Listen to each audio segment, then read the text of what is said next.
거룩한 주일에 또 동양성우라 각자의 자리에서 예배하시는 모든 분들에게 우리 하나님의 은혜와 평강이 함께 하시기를 주의 이름으로 축복합니다. 여러분, 우리 같이 사랑합니다, 축복합니다 인사하겠습니다. 사랑합니다, 축복합니다. 네, 감사해요. 하나님께서 이스라엘을 선택하셔서 저들을 하나님의 구원의 통로와 도구로 사용하셨습니다. 이스라엘 백성들에게 출애굽의 은혜를 베푸셨습니다. 참 놀라운 역사입니다. 또 모세를 통해서 하나님의 율법, 하나님의 계명을 받게 하셨어요. 뿐만 아니라 더 놀라운 것은 다윗의 자손에서 메시아 그리스도 예수님을 탄생하게 하셨습니다.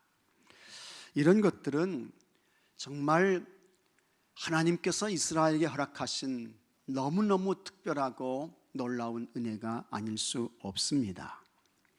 그런데 그렇게 이스라엘을 사랑하시고 저들을 하나님의 소유로 삼으셨던 그 하나님께서 여러분, 이스라엘을 사랑하시고 돌보셨던 그만큼, 아니 어떻게 보면 그 이상으로 하나님께서 우리나라를 많이 사랑해 주셨습니다.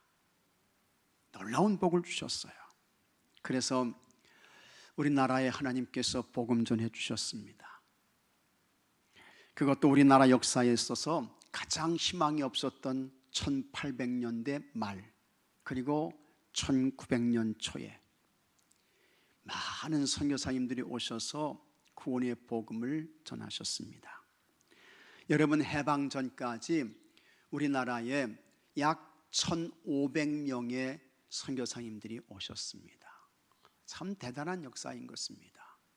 이분들이 오셔서 크게 세 가지 일을 하셨습니다. 첫째, 학교를 세웠습니다. 이때부터 우리나라가 무지함에서 깨어나기 시작했습니다. 둘째, 병원을 세웠어요. 그래서 병으로 고통당하는 사람들이 의료 혜택을 받고 건강을 회복하고 삶의 수준이 나아지고, 선교사님들을 통해서 받은 그와 같은 은혜이고 축복입니다. 셋째, 복음을 전했습니다. 예수 그리스도를 통해 구원과 자유와 해방의 복음을 선교사님들이 설교하셨습니다. 그러자 이 땅에 어둠의 세력들이, 흑암의 권세들이 물러가고 쫓겨가기 시작했습니다. 수많은 사람들이 예수님 믿고 구원받았습니다. 그리고 이 땅에 광명의 새벽이 동트기 시작했습니다. 하나님의 놀라운 역사이고 은혜였습니다. 이렇게 해서 우리나라 기독교 역사가 시작되는데, 우리나라 기독교 역사에서 대단히 큰 인물로 쓰임받았던 분이 계세요. 그분이 최봉석 목사님이십니다. 최봉석 목사님은 1869년 평양에서 출생하셨습니다. 한학을 공부하셨어요. 그리고 평양 감사 밑에서 감찰직으로 일을 했는데 공금 횡령 사건에 이렇게 휘말려 가지고 유배를 당합니다. 그때에 평안북도 삭주교회의 설립자인 백유계의 전도를 받고 우리 감리교회 노블 선교사님에게 최봉석이 세례를 받습니다. 그러던 어느 날 잠을 잡니다. 그런데 꿈속에 엄청나게 큰 불덩어리가 그의 가슴에 떨어지는 꿈을 꿔요. 불이 떨어지는 꿈을 꾼 거예요. 너무 현실과 똑같았습니다. 그때부터 이 최봉석이 예수님 전도자가 됩니다. 최봉석이 더 많이 주의 일을 감당하고 예수님의 소원을 풀어드리기 위해서 내가 신학교에 가야 되겠다, 목사가 돼야 되겠다, 그렇게 결심하고 신학교에 가게 되는데 그의 날이 나이 38살 때였습니다. 38이면 많이 늦은 것입니다. 그가 신학교에 가서 신학 공부를 하는데 이 신학 공부가 쉽지 않아요. 어렵습니다. 언어도 많이 배워야 됩니다. 히브리어도 배워야 되고 헬라어도 배워야 되고 라틴어도 배워야 되고 구약 신학도 배워야 되고 신약도 배워야 되고 하여튼 배워야 할 것이 많아요. 그 공부가 어렵습니다. 그때 이 최봉석은 교실에서 신학을 공부하는 것보다 그가 불덩어리를 받은 후에 나가서 길거리에서 전도하는데 더 많은 시간과 힘을 쏟았습니다. 그래도 신학교는 졸업해야 목사가 될 수 있잖아요. 그리고 졸업을 하기 위해서는 시험을 통과해야 하는데 아무리 공부를 하고 암기를 해도 그것이 잘 외워지지 않았습니다. 하여튼 자기 나름대로 열심히 시험을 준비했습니다. 힘껏 한다고 했어요. 그때의 평양의 신학교에는 외국인 선교사님들이 오셔서 학생들을 가르쳤는데 이 선교사님 교수가 시험 문제를 출제했어요. 최봉석이 시험 문제를 받았는데 문제를 받는 순간 하나도 모르는 거예요. 하나도 몰라. 그래서 그 나온 시험 문제에 대해서 단 한 줄도 이 최봉석이 쓰지를 못했습니다. 그리고 어떻게 할까 생각하다가 기도하는 중에 하나님께서 지혜를 주셨는지 어떻는지 모르지만 이 최봉석이 시험지에 여러분 이렇게 적었습니다. 성령님은 아십니다. 자기는 모르지만 성령님은 아신다는 거예요. 성령님은. 선교사 교수님이 이제 학생들의 시험지를 채점을 하는데 최봉석 시험지를 딱 받는 순간 기가 막힌 거예요. 한 줄도 쓰지 못하고 딱 쓴 게 성령은 아십니다. 이걸 딱 썼으니 참 선교사님이 이걸 어떻게 채점해야 되나 생각하고 고민하는 중에 선교사님이 이렇게 채점했습니다. 성령님은 100점, 최봉섭은 0점. 성령님은 100점이야. 최봉석은 0점이고요. 쉽게 말하면 빵점이라 그 말이에요. 나중에 이 선교사님 교수님이 이 시험지를 다 이렇게 학생들에게 나눠줍니다. 다시 공부하라고 정리하라고 나눠주는데 최봉석이 자기 시험지를 딱 이렇게 이제 받았습니다. 그때에 성령님은 100점, 최봉석은 0점. 그걸 보고 이 최봉석이 한 유명한 말이 있습니다. 성령도 시험 앞에서는 떠네.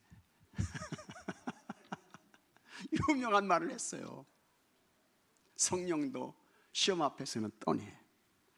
그 해에 여러분 이 최봉석이 유급을 했습니다. 그런데 참 하나님께서 은혜를 베풀어 주셔서 1913년에 신학교를 졸업합니다. 하나님께서 이분에게 큰 능력을 주셨어요. 성령의 불이 그에게 임했잖아요. 그래가지고 이분을 통해서 많은 기적과 역사가 나타났습니다. 이분이 누구냐? 이분이 하나님께 더 귀하고 복되게 쓰임받기 위해서 이제 이분이 이름을 바꾸게 되는데 이분이 평양에서 예수천당 불신지옥을 외쳤던 최권능 목사님이십니다. 최권능 목사님을 통해서 여러분 80여 개의 교회가 세워졌습니다. 그분으로 인해서 이 평양이 한국의 예루살렘으로 불려졌습니다. 우리 한국 기독교 역사에서 큰 별이셨습니다. 최권능 목사님이 하신 말씀 중에 우리가 모두 공감하는 것이 있어요. 성령도 시험 앞에서는 떠내. 시험이 모든 사람을 힘들게 합니다. 정말 시험 들게 해요. 학교에서는 중간 시험이 있죠. 우리 학생들이 이 시험을 얼마나 부담스러워 하는지 몰라요. 그 다음에 기말 시험 있잖아요. 그 다음에 고3 학생들에게는 수능 시험이 있습니다. 대학 진학 시험이 있죠. 대학 졸업생들에게는 취업 시험이 있어요. 직장인들에게는 진급 시험이 있고요.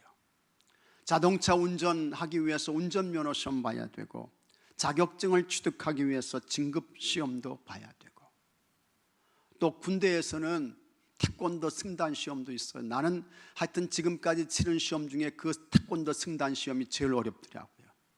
제일 힘들어. 태권도 승단 시험이. 그래서는 이게 그냥 태권도만 하는 게 아닙니다. 선임들이요 막 그냥 돌려요. 여기저기 그냥 막 돌려요. 얼마나 힘들지 몰라요. 나 그래서 지금까지 시험 많이 치렀지만 그 태권도 시험만큼 힘든 시험은 없는 것 같아요. 하여튼 어쨌든 그 시험들은 모두 수험생들을 힘들게 합니다. 그야말로 시험에 빠지게 해요. 그래서 어떤 사람이 이런 말까지 했습니다. 하나님 나라 천국에는 시험이 없다. 맞는 이야기인 것 같아요. 옳은 이야기인 것입니다. 하지만 우리가 사는 세상에는 여전히 시험이 있습니다. 그 시험들에 대하여 여러분 시험 들지 말고 그 시험들을 잘 통과하셔야 하는 것입니다. 성경에 시험을 잘 통과할 것을 말씀한 사람이 있어요. 그가 예수님의 동생이면서 예루살렘 교회의 지도자였던 야고보인 것입니다. 그 야고보가 다음과 같이 말씀했습니다. 2절에 내 형제들아, 너희가 여러 가지 시험을 당하거든. 시험이 한 가지가 아니에요. 두 가지가 아니에요. 여러 가지 시험을 당하거든. 시험이 많다는 것입니다. 그렇게 많은 시험이 있는데 그 시험은 딱 두 가지로 나눠질 수 있습니다. 하나는 마귀가 주는 시험이 있습니다. 이 시험은 유혹인 것입니다. 미혹인 것입니다. 거짓 속임수예요.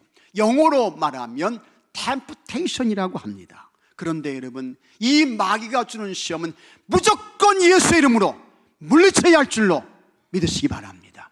예수 이름으로 물러가라. 예수 이름으로 물리치셔야 돼요. 그리고 이기셔야 돼요. 그 다음에 또 하나의 시험이 있습니다. 그것은 테스트인 것입니다. 이 테스트는 검증하는 거예요. 실력이 있나 없나, 감당할 수 있는 수준이 되나 안 되나, 이걸 검증하는 것입니다. 이걸 확인하는 거예요. 이 시험은 어떻게 해요? 통과하면 되는 것입니다. 합격하면 되는 거예요. 그런데 야고보가 말씀한 이 시험은 마귀가 준 유혹 아닙니다. 미혹도 아닙니다. 이 시험은 템프테이션, 속임수 아닌 것입니다. 오늘 성경에서 야고보가 말씀한 이 시험은 검증하는 시험이에요. 확인하는 시험인 것입니다. 그러므로 이 시험은 어떻게 해야 합니까? 거뜬하게 합격하면 되는 것입니다. 시험은 헬라어로 페일라스모스라고 합니다. 페일라스모스. 이것의 뜻은 시련, 재앙, 재난, 불행, 그런 의미인 것입니다. 그 다음에 3절에는 야고보가 시련을 말씀했습니다. 이는 너희 믿음의 시련이, 이렇게 말씀했는데 여기서 이 시련은 헬라로 도키미온이라고 하는데 이것의 뜻은 시험, 시련, 연단, 그런 의미입니다. 그러니까 2절의 시험과 3절의 시련은 같은 의미인 것입니다. 단지 야고보가 똑같은 단어가 반복되는 것을 피하기 위해서 2절에서는 시험을 썼고 3절에서는 시련을 썼다, 그렇게 보시면 맞습니다. 시험과 시련 같은 의미예요. 그런데 이와 같은 시험과 시련이 모든 사람에게 언제든지 찾아올 수 있습니다.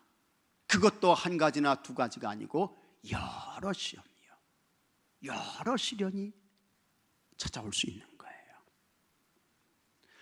여러분이 시험과 시련을 좋아하는 사람은 솔직히 말씀드리면 없어요.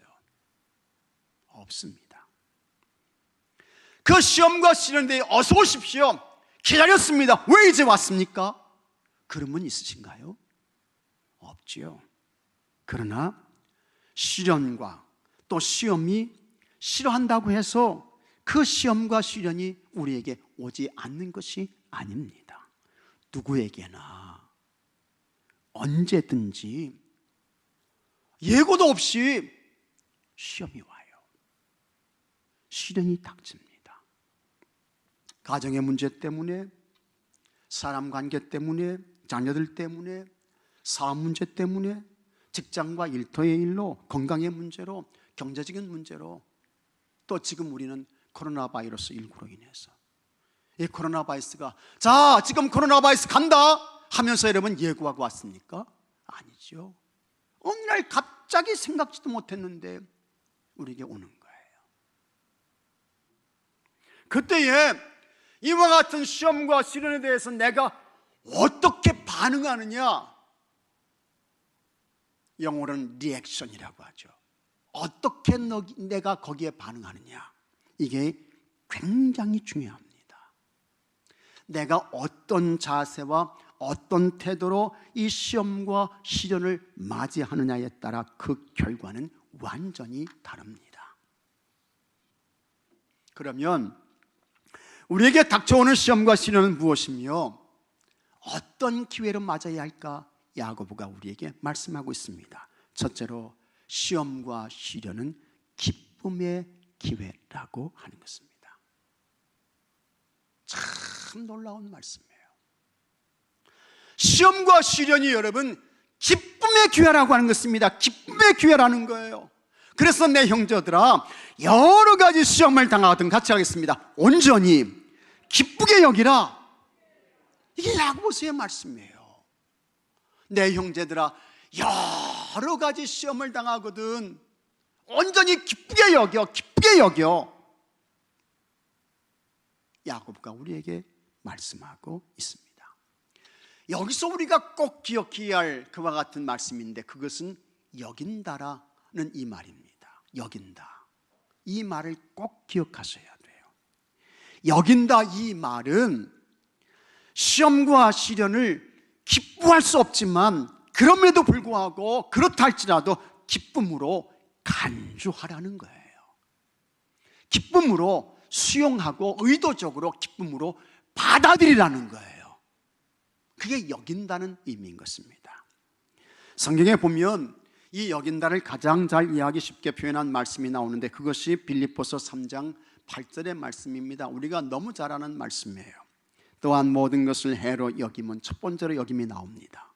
내 주 그리스도 예수를 아는 지식이 가장 고상하기 때문이라 내가 그를 위하여 모든 것을 잃어버리고 배설물로 여김은 그리스도를 얻고 했습니다. 여긴다는 말이 두 번 나와요. 바울은 히브리인이었습니다. 그는 베냐민 지파에 속한 자였습니다. 율법을 공부했죠. 율법 박사였습니다. 태어날 때부터 어느 누구도 갖지 못했던 로마 시민권을 가진 사람이었어요. 그런데 바울에게 이런 모든 것들이 처음부터 배설물이었을까? 그렇지 않습니다. 바울이 유대인이었고 베냐민 지파에 속한 자였기 때문에 그는 유대인으로서 그의 정통성을 인정받았습니다. 그는 율법을 공부했습니다. 율법에 대해서는 누구보다도 잘 알았습니다. 그래서 율법의 역할과 율법의 한계 누구보다도 통달했던 사람이 바울이에요.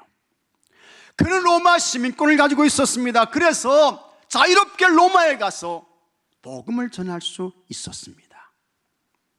그런데 그 모든 것들이 사실은 바울을 예수님의 사도가 되게 하는데 중요한 역할을 한 거예요. 하지만 이 바울이 부활하신 예수님을 만나게 되죠. 바울이 예수님과 복음과 교회를 위해 사는 사람으로 그의 삶이 완전히 바꿔지게 됩니다. 그때부터 바울은 그에게 있었던 모든 세상의 것들을 어떻게 해요? 배설물로 간주하게 되었던 것입니다. 그것이 여긴다라는 의미인 것입니다. 야고보가 이 야고보서를 쓸 때에는 주후 62년경이었습니다. 이때는 교회가 아주 힘든 시기였어요. 외부적으로 강력한 박해가 있었습니다. 예수님 믿는다는 것 때문에 붙들렸습니다. 끌려갔습니다. 매맞았어요. 옥에 갇혔습니다. 지위와 권세를 박탈당했습니다. 그래서 사람들이 박해를 피해 흩어집니다. 어떤 사람은 광야로 갔습니다. 어떤 사람은 산으로 갔습니다. 어떤 사람은 땅속으로 숨어요. 말씀을 듣기는 들었는데 행함이 어려웠습니다. 그렇지만 그럼에도 불구하고 시험과 시련을 온전히 기쁘게 받아들이라고 했습니다. 그러면 하나님께서 실제로 기쁨이 되게 하신다는 거예요. 기쁨으로 받으면 하나님이 기쁘게 하신다는 것입니다. 믿습니까, 여러분? 사도행전 5장을 보면 예루살렘 교회에 놀라운 기적과 역사가 많이 일어났습니다. 참 놀랍습니다. 베드로가 지나가요. 베드로가 지나가는데요, 그림자가 있지 않습니까? 그런데 그 그림자에 병든 사람이 덮여요. 그러면 병자가 낫습니다. 굉장했습니다. 베드로가 지나가요. 귀신 들린 사람이 있어요. 그림자에 덮였어요. 귀신이 쫓겨가는 거예요. 악한 마귀가 물러가는 것입니다. 대단했습니다. 엄청난 역사가 있었습니다. 이렇게 되니까 예루살렘 교회가 영적으로 수적으로 큰 부흥을 하게 되었습니다. 예루살렘 교회가 부흥하면 할수록 대제사장들과 사두개인들에게는 더 큰 시기가 났습니다. 그래서 사도들을 붙들어서 막 옥에 가두는 것입니다. 그런데 하나님의 사자가 다 풀어주세요. 다 열어주시는 것입니다. 그래서 사도들이 담대하게 나가서 예수님의 복음을 전했다고 했습니다. 그때에 사도들의 영적 자세와 태도가 어떠했는지를 보여주는 말씀이 있습니다. 사도행전 5장 41절 말씀 같이 한번 읽어보겠습니다. 사도들은 그 이름을 위하여 능력받는 일에 합당한 자로 여기심을 기뻐하면서 공의 앞을 떠나니라. 아멘. 사도들이 예수님과 교회를 위해서 능력받는 것에 대하여서 어떻게 해요? 합당한 것으로 여기며 공의 앞을 떠났다고 했습니다. 맞아, 우리가 예수님과 교회를 위해서 이와 같은 능력과 고통과 괴로움을 당하는 거 당연한 거야. 당연하지. 그러면서 기쁨으로 그 공의 앞을 떠났다는 것입니다. 여러분, 우리의 영적 수준이 어느 정도여야 할까? 시험과 시련이 왔어요. 대부분의 많은 사람들이 그때에 원망합니다. 불평합니다. 비난을 막 쏟아내요. 그리고 다른 사람을 탓하죠. 누구 때문에? 어떤 사람은 교회 때문에 왜 또 교회가 나오는지 몰라. 그 다음에 어떤 사람은 목사 때문에 왜 목사가 나오는지 모르겠어요. 그러지 마십시오, 여러분. 사람들이 그런다고요. 시험과 시련이 닥쳤을 때. 그런데 여러분, 우리의 영적 수준은 어디까지 가야 할까? 그게 아닌 것입니다.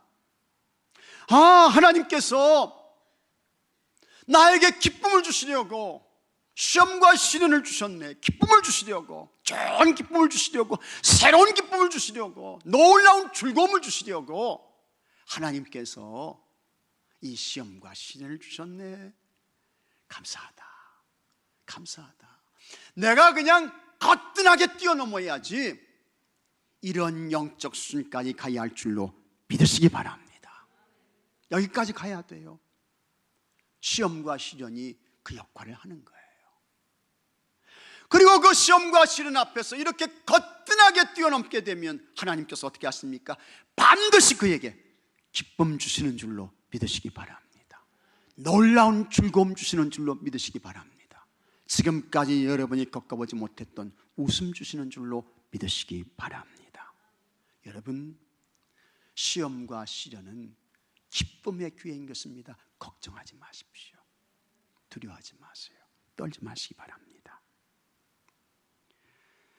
시험과 시련을 기쁨으로 받아서 잘 잘 감당하시고 정말 하나님께 주시는 즐거움, 기쁨을 받고 누리는 은혜가 여러분들에게 있게 되기를 바랍니다.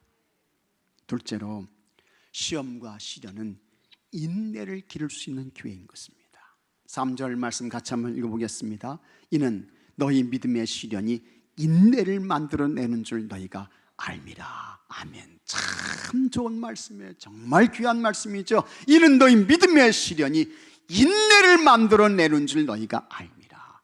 인내는 참는 것입니다. 견디는 것입니다. 그러나 이 인내는 여러분 무조건 참는 것이 아닙니다. 성경이 말씀하는 이 인내는 하나님의 신실하심 앞에 나를 완전히 맡기는 것입니다. 하나님 신실하시잖아요. 지금까지 여러분, 하나님께서 여러분을 실망시킨 적 있으십니까? 없으셔요. 난 정말 없어요. 너무 좋은 거 주셨어요, 저한테. 그런데 저만 그런가요? 아니죠. 하나님께서 여러분들을 한 번도 실망시킨 적이 없으세요. 좋은 거 주셨습니다. 앞으로도 더 좋은 거 주실 줄로 믿습니다.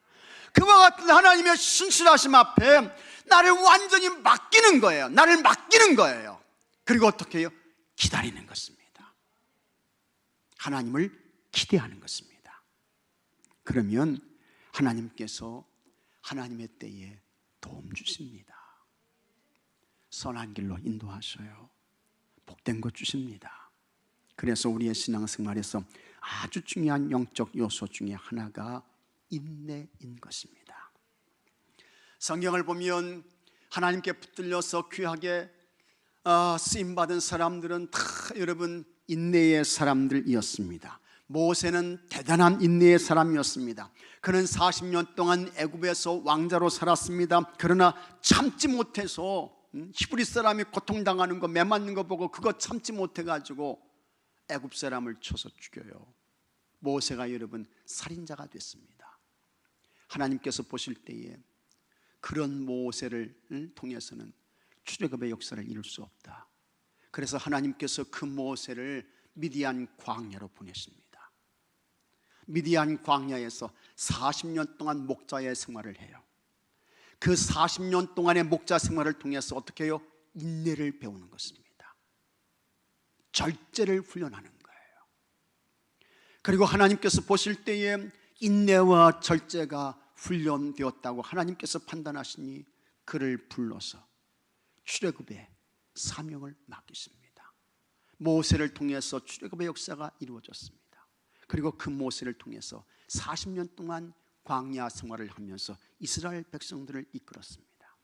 만약에 여러분 모세가 40년 동안 목자의 생활을 하면서 인내와 절제를 훈련하지 않았다고 하면 이스라엘 백성들을 이끌고 출애굽했어요.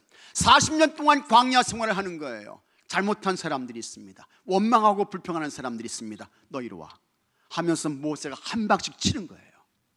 그러면 여러분 이스라엘 나라가 제대로 되겠어요? 하나님의 영광이 나타나겠습니까? 이스라엘 공동체가 하나님 섬기는 거룩한 공동체로 여러분 세워지겠습니까? 하나님께서 모세를 훈련하시지 않고 그냥 이스라엘 지도로 삼아서 세웠다고 하면 아마 광야에서 거의 모세한테 매맞아서 다 죽었을 거예요. 그런데 하나님께서 훈련하시는 거예요. 인내를 훈련하시고 절제를 훈련하셔서 참 그와 같은 인내와 절제를 통해서 모세의 온유함이 세상 지면의 모든 사람보다 탁월한 사람이 되었던 것입니다. 그를 통해서 하나님께서 역사를 이루신 것입니다. 다윗도 여러분 큰 인내의 사람이었습니다. 다윗이 10대 소년이었을 때 블레셋의 골리앗을 물리쳐요. 그런데 하나님께서 골리앗을 물리친 후에 바로 그를 이스라엘 왕으로 안 세웁니다. 10수년간을 사울에게 쫓기게 하시는 것입니다. 죽음의 위기와 고통을 이 다윗이 경험하게 하시는 거예요. 그 기간이 다윗에게는 인내를 배우는 좋은 기회가 되었습니다. 영적인 양약이 된 것입니다. 그와 같은 과정을 통해 다윗이 하나님께로 더 가까이 갔습니다. 만일에 다윗에게 사울에게 쫓기는 인내와 연단의 시간이 없었다면 하나님을 향한 이 다윗의 간절함과 진지한 마음의 묵상은 없었을 것입니다. 하지만 하나님께서 오랜 인내의 시간을 통해 그를 다듬으셨습니다. 그리고 하나님께서 그를 붙드시고 쓰셨습니다. 반면에 여러분, 솔로몬을 보십시오. 이 솔로몬은 인내를 훈련하고 배우는 시간과 기회가 거의 없었습니다. 그런 솔로몬은 처음에는 하나님께 얼마나 잘했습니까? 얼마나 잘했어요. 그러나 그는 하나님에게서 점차로 멀어졌습니다. 그의 마음이 세상으로 가버렸어요. 하나님께서 그에게 진노하셨습니다. 여러분에게 시험이 왔습니다. 시련이 닥쳤습니다. 여러분, 절대로 원망할 것이 아닙니다. 불평할 것이 아닌 것입니다. 비관하거나 절망할 것도 아닙니다. 하나님께서 나를 더 귀하고 복되게 사용하시려고, 우리 하나님께서 나에게 인내와 절제를 훈련하는 그와 같은 시간과 기회를 주셨구나. 감사함으로 받으시기를 바랍니다. 감사함으로. 그리고 그와 같은 시험과 시련 앞에서 모든 것을 하나님께 맡기고 여러분의 눈을 하나님께 고정시키십시오. 그리고 여러분이 머물고 있는 그 자리에서 하나님을 바라보며 잘 버티셔야 돼요. 끝까지 머물러 계셔야 하는 것입니다. 그렇게 여러분이 좋은 인내의 사람들이 되어서 하나님께 붙잡혀서 아주 귀하고 복되게 쓰임받는 모든 분들이 되시기를 축복합니다. 셋째로, 시험과 시련은 성숙할 수 있는 기회인 것입니다.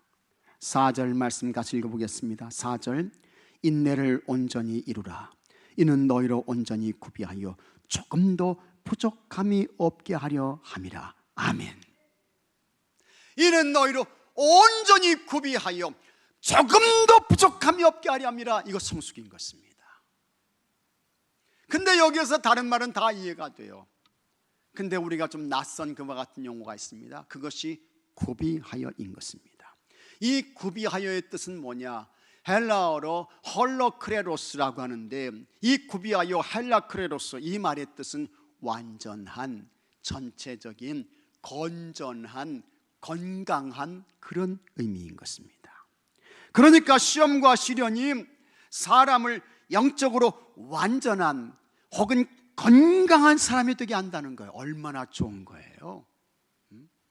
완전한 사람이 되게 하고 건전한 사람이 되게 하고 영적으로요, 건강한 사람이 되게 한다는 것입니다.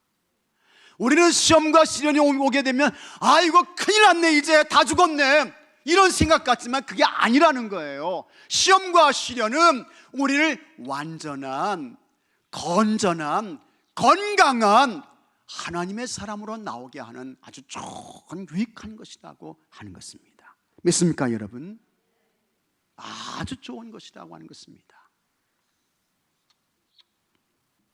이것은 마치 무엇과 같으냐? 우리가 어렸을 때 연 날렸습니다.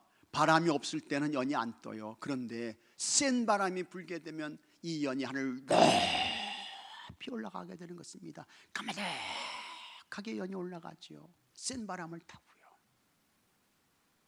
그 다음에 유능한 이 사공은, 유능한 선원은 그냥 만들어지는 게 아닙니다. 거친 그와 같은 파도를 통해서 유능한 사원이 훈련되고 만들어지는 것입니다. 그것처럼 시험과 시련이 성도를 성숙의 사람이 되게 하는 것입니다.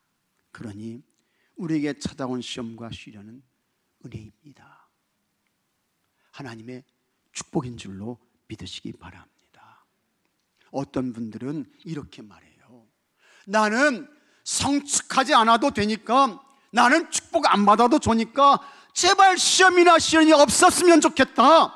그런데 여러분, 모르는 소리예요. 그런 소리 하시면 안 됩니다. 건강한 성장과 건강한 성숙은 너무 소중한 것입니다. 예수님께서 하나님 나라 천국을 말씀하실 때 이런 말씀을 하셨습니다. 마태복음 18장 3절에 이르시되 진실로 너희에게 이르노니 너희가 돌이켜 어린 아이들과 같이 되지 아니하면 결단코 천국에 들어가지 못하리라. 예수님께서 이 말씀을 하셨어요. 어린아이 같이 돼야 천국에 들어간다. 예수님 그 말씀하신 거예요. 정말 여러분, 이 어린아이를 쳐다보고 있으면 그 어린아이 속에 천국이 있어요. 천국이 있는 것 같아요. 얼마나 그 아이가 이쁘고 사랑스럽고 귀엽고 얼마나 이 아이가 정말 그 어린아이 속에, 그 어린아이를 보고 있으면 정말 너 속에 천국이 있다. 순결하고 깨끗하고 흠이 없고 티가 없고, 우는 것만 빼놓고요. 우는 것만 빼놓고. 진짜 그래요. 그러나 여러분, 아무리 아이들이 이쁘고 사랑스럽고 귀여워도 그 아이가 성장하지 않습니다. 아이에게 성숙해짐이 없어요. 그러면 그 기쁨이 슬픔으로 바뀝니다. 바뀌어요.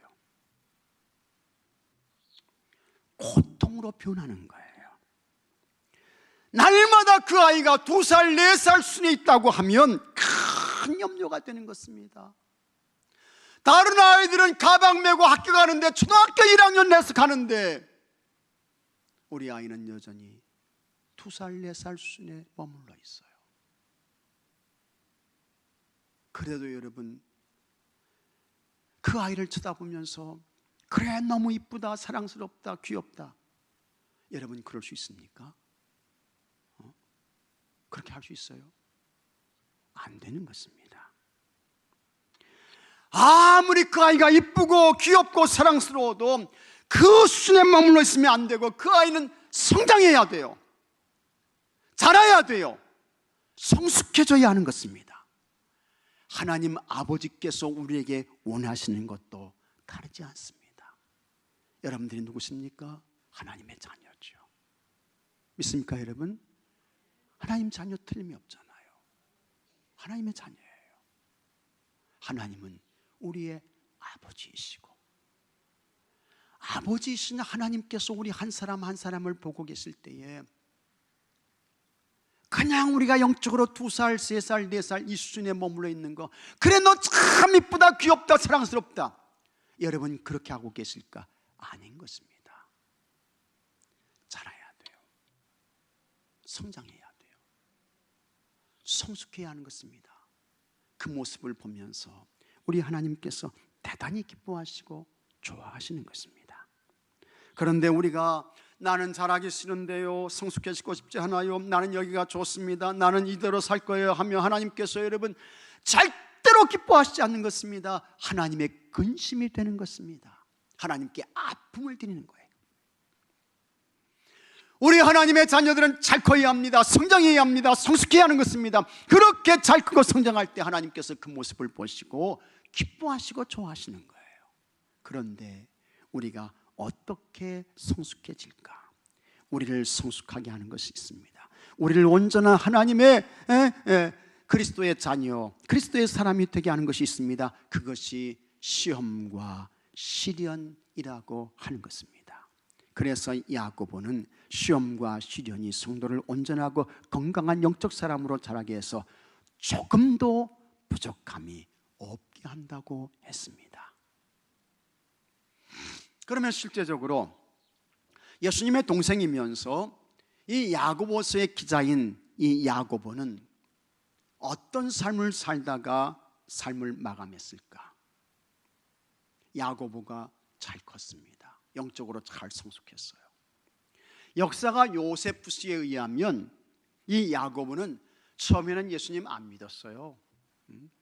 가족들은요, 예수님에 대해서 예수님이 미쳤다고 했어요. 안 믿었어요. 하나도 안 믿었어요. 그런데 부활하신 예수님께서 야고보에게 찾아오셨습니다. 예수님의 동생 야고보가 부활하신 예수님을 만났어요. 그때부터 이 야고보가 예수님을 믿습니다. 그리고 예루살렘 교회에 가서 이 야고보가 예루살렘 교회의 좋은 지도자가 됩니다. 그리고 나중에는 예수님을 전하는 삶을 살다가 이 야고보가 여러분 돌에 맞아 순교해요. 예수님 동생 야고보가 복음 전하다가 돌 맞아 죽습니다. 야고보는 잘 성장했습니다. 크게 성숙해졌습니다. 그런 그는 예수님과 교회를 위해 그의 모든 것을 희생하고 거룩한 생을 받았습니다. 여러분, 시험과 시련이 우리를 성숙하게 합니다.